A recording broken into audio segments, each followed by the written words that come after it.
this is Shreya Singh. Welcome back to my channel.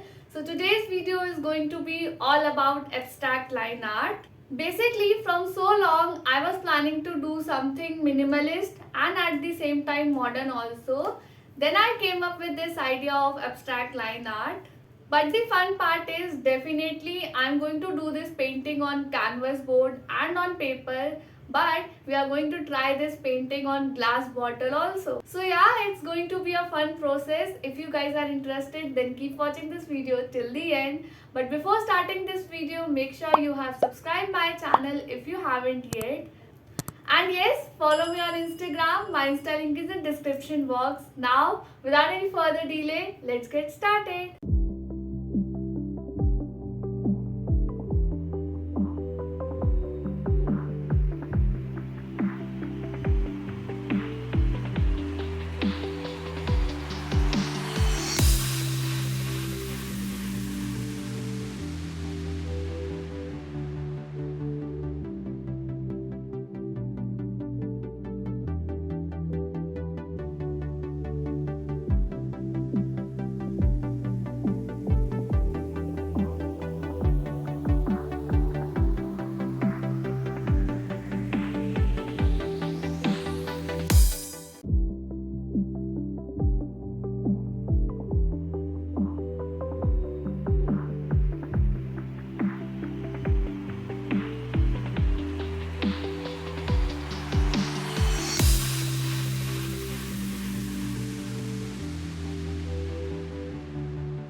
This was it for today's video. I hope you guys like it, and if you did, then you know the drill. Hit the like button, subscribe my channel. Now I will see you guys in my next video. Until then, stay happy, be positive. Bye bye.